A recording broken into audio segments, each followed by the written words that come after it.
While I was preparing dinner, I heard my husband's voice from the living room. Hey. Then, the sound of our son running.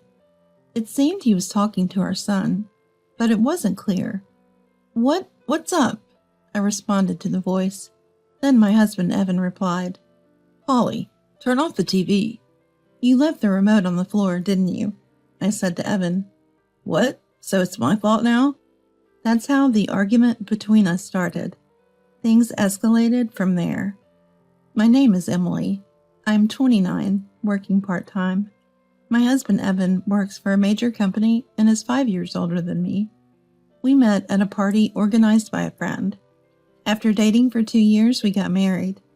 Evan was a bit passive, but we seemed to get along peacefully and had a good connection. We were blessed with a child, a son named Polly, now 4 years old.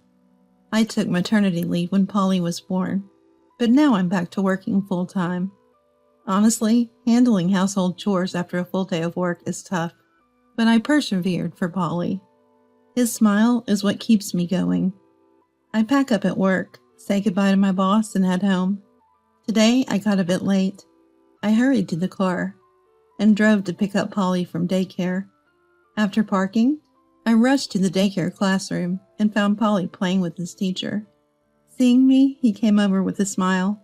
That melted away all my fatigue. I bid the teacher goodbye, and hand in hand with Polly, we smiled our way back to the car.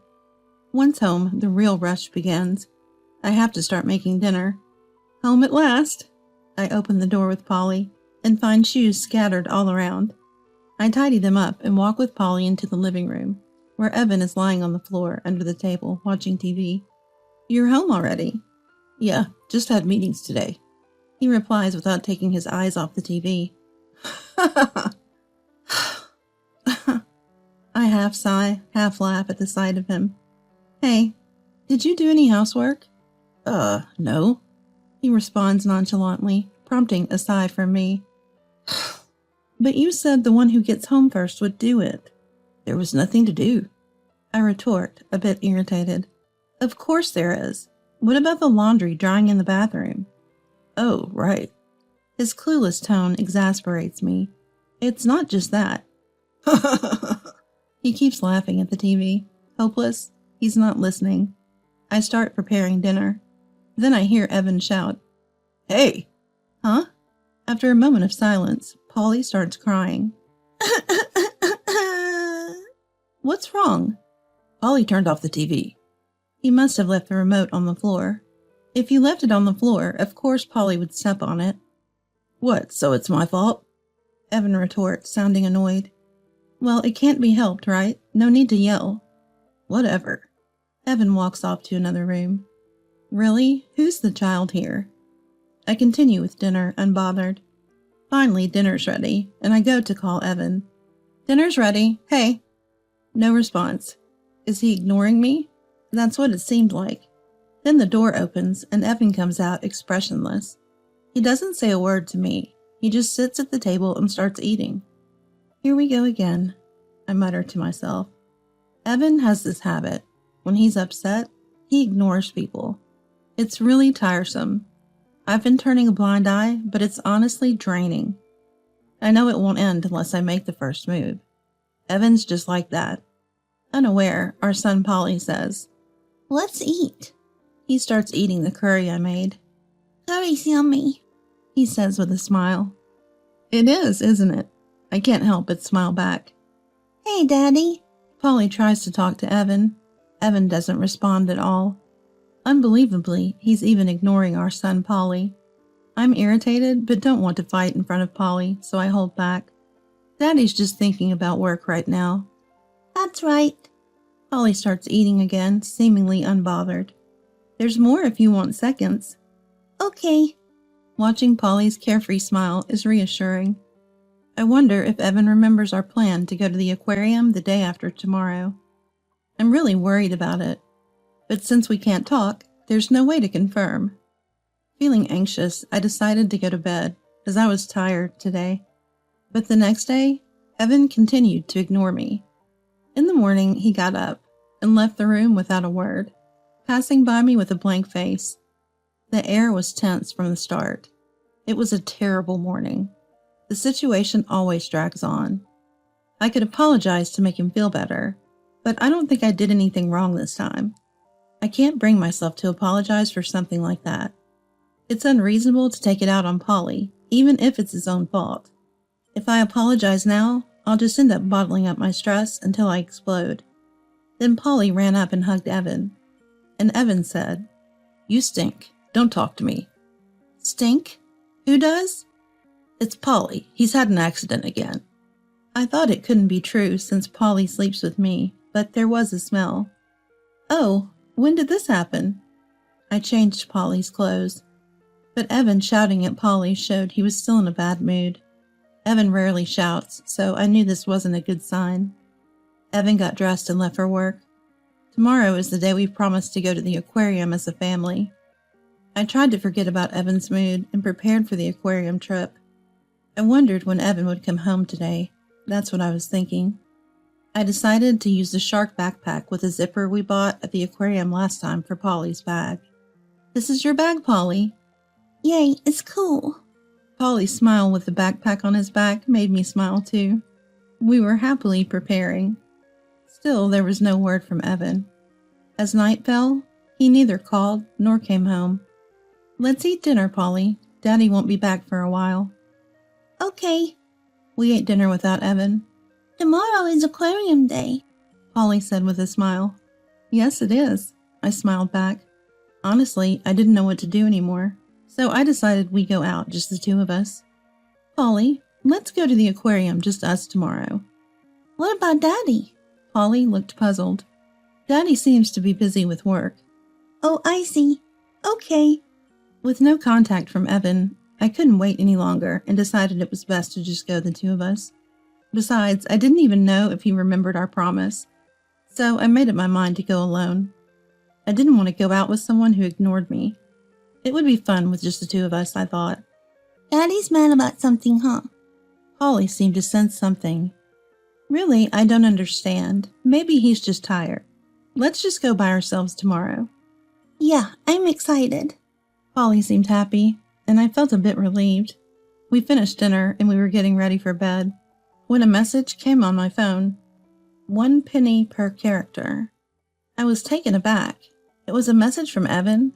1 penny per character? I didn't understand, but replied, "What are you talking about? By the way, Polly and I are going to the aquarium alone tomorrow." Then he replied, 25 characters, 25 cents. Can that be settled in dollar increments? I felt my face get hot with anger. Then a shocking photo followed. A picture of Evan with 2 men and 3 women. I was at a loss for words. A party? Then another message came. "I'm coming home now." Coming home? I thought. The door opened. I stepped out in my pajamas to see Evan. He staggered into the living room and fell asleep on the sofa. My anger was beyond control. I felt I had reached my limit. Despite telling him about the aquarium tomorrow, he was out drinking with a woman without any contact. I couldn't contain my anger as I thought about it. I decided to leave this house. That's what I decided. I couldn't believe he asked for money and then sent a picture from a party. It felt almost like infidelity. That's what I thought. I left Evan as he was and went to my room to pack my things. After packing, I called my friend Wendy, who lives on the floor below. "Sorry, can I stay over tonight?" "Now? At this hour?" Wendy sounded a bit perplexed. "It's okay, though." "Thank you." I carefully wrapped sleeping Polly in a blanket, grabbed our things for tomorrow, and left the room. I glanced at Evan and saw a shocking sight. For some reason, I took a photo of it. Then carrying Polly, I quietly opened and closed the door to avoid making noise. I went downstairs and rang Wendy's doorbell. Wendy looked surprised when she opened the door. "What happened?" "Sorry, a lot has happened. Can Polly sleep first?" Wendy laid out a futon in one of the rooms for Polly. "What's going on? Tell me." I told her about Evan always ignoring me, asking for money, and sending a party photo. "A party?" "Yeah, it makes no sense, right?" I was confused as I talked. "It really doesn't. Wendy looked puzzled. I feel like having a drink. I can't sleep, but tomorrow I'm going to the aquarium with Polly, so just one. Going to the aquarium? Okay, I understand. Wendy got a beer from the fridge and opened it for me. Thanks. Sure. I drank one can and fell asleep while venting. Wendy woke me up early in the morning. She had covered me with a blanket and let me sleep on the futon after I had fallen asleep. Sorry, I didn't realize I had fallen asleep. Thanks for the futon. I felt well rested. Maybe because I got all my complaints out. Hey, can I use your shower? Of course. I quickly showered and changed into the clothes I brought. I glanced at the clock. It was about time for Polly to wake up, so I hurried. After getting dressed, Polly woke up. He was surprised at first, but then smiled when he saw Wendy. Hey, it's Wendy. Long time no see, Polly. Their conversation was comforting. I can go to the aquarium with you and your mom today. Wendy gave me a knowing look. Really? Yay! I felt relieved that Wendy would be joining us. We got ready and arrived at the aquarium. Polly was very excited. Polly and Wendy ran ahead into the aquarium. Having Wendy there was truly a relief. She took care of Polly, allowing me to just watch them from behind. At the interactive section, Polly and Wendy laughed and had fun. After this section, Polly ran off to a tank. I said to Wendy, "Thank you, Wendy." Seeing my expression, Wendy replied, "It must have been tough. Don't worry, I'm having fun." Her words made my emotions well up. Yes, I had been through a lot. Tears welled up in my eyes. The date was wonderful. It felt like the first free day in a long time. We had a great day, forgetting about reality. We ate lunch at the aquarium, had dinner on the way back, and returned to Wendy's place. Polly fell asleep immediately. He must have been exhausted. That night we stayed at Wendy's place again. Sorry for the staying again. Sure, that's fine. I was really grateful to Wendy. Then how about we try the new drink at the cafe tomorrow? Oh, they have a new one? I hadn't enjoyed a cafe visit in a while. Yeah, I've tried it once. It's delicious. Wow, let's go. In this comfortable space, I had completely forgotten about Evan. The next morning, the three of us went to the cafe, ordered the new drink, and had a pleasant chat. Polly couldn't sit still for long, so we soon headed back to Wendy's place. I realized I could have fun even without Evan. That's what I was thinking. While eating cookies at Wendy's, the doorbell rang. Who could it be? Evan, maybe? I felt a bit tense. I'll check. I told Wendy, and looked at the doorbell camera. As expected, Evan was standing there. I slowly opened the door. Evan was standing there arrogantly and screamed at me. So, you were here after all. Don't just leave without saying anything. He was furious. Are you kidding me? No food at home, and I can't reach you on your phone. He was ranting with an angry expression. His words about the phone made me furious. Why would I reply when you're talking nonsense like charging a penny per character? I faced Evan squarely and said, It's not my fault. Why are you acting like the victim? Evan looked around, surprised. I had blocked all notifications from Evan. I even set my phone not to ring for his calls. I had completely forgotten about him while having fun with Wendy. Hearing the commotion, Wendy came out. I gestured to her that I was okay and tried to keep her from coming closer. But I could feel Wendy's presence behind me. I told Evan, It's your fault, isn't it? You blame Polly for your mistakes, and when I pointed out, you start ignoring me. Evan looked at me astonished. And then, the first thing you say after all this time is about charging per character. Don't joke around. Evan started to argue. That's because you get mad over unreasonable things. Who's being unreasonable? Of course Polly will step on a remote if you leave it on the floor. Evan started to quiet down. And ignoring Polly too? Unbelievable. Because Polly turned off the TV. I felt my face getting hot. So how many times do I have to tell you? It's your fault, and you ignored him because he turned it off. I was speaking with intense emotion. Don't be absurd. How old do you think Polly is? Evan, overwhelmed by my accusations, had nothing to say. Who's the child here? Ignoring someone when you don't like something? And this, what about this picture? Picture? I took out my phone and showed Evan the party picture. What's this? Evan looked pale. That guy sent it, didn't he? Later I found out it wasn't Evan who sent the picture, but one of his friends. It was an unfortunate picture for Evan, undoubtedly. What's this all about? I'm sorry. I demanded an answer. Sorry? I made up my mind, and told Evan, I'm divorcing you. I can't deal with you anymore. No, that's an overreaction. Evan was shocked and panicky. This is infidelity. I can't stay with someone like that. It's not infidelity. That's exaggerating. Evan was in a state of shock. And look at this. I showed another photo on my phone. It was a picture of Evan sleeping in the living room after he returned home nonchalantly following the party picture.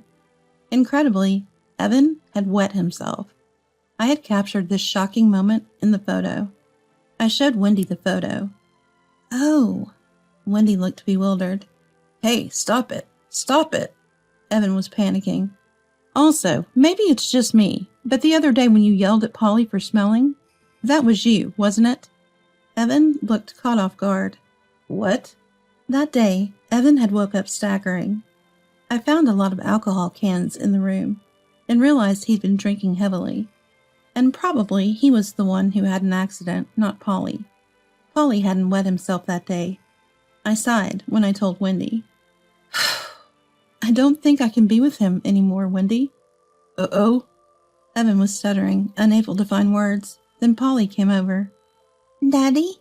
Hey, Polly. As Polly approached innocently. Polly, let's go wash your face first. Wendy took him away. Evan started. I'm sorry. I'm tired from work and everything. I apologize. That party picture, that wasn't me. I didn't know anything about it. He was clearly lying. Not you? That's different. Really. I'm sorry for ignoring you. And the money thing. Evan, begging, began to cry in front of me. I'll say it again. I can't do this anymore. Please.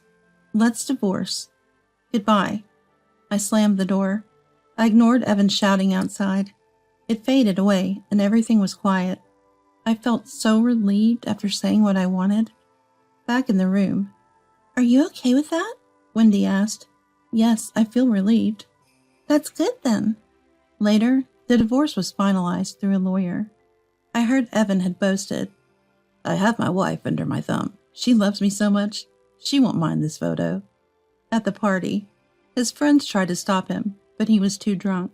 The rumor of our divorce spread in his company, and everyone seemed to agree it was justified. Poor man. He must be uncomfortable at work. Well, it's only natural for ignoring someone for such a reason. He always made me feel lonely. No one would understand such behavior. I was worried about managing alone with Polly after the divorce. But now my parents come over and help. They visit almost every day, which is a big relief. My parents say, we enjoy it, so it's fine. Polly is happy being with them, always smiling. Leaving him was the right choice. I couldn't relax with him around. Felt like I wasn't even home. Honestly, his ignoring had happened before. I had reached my limit. Deciding to divorce was the right decision. Life is manageable now. I'm determined to do my best for Polly's smile. With that resolve, I head to work with a smile.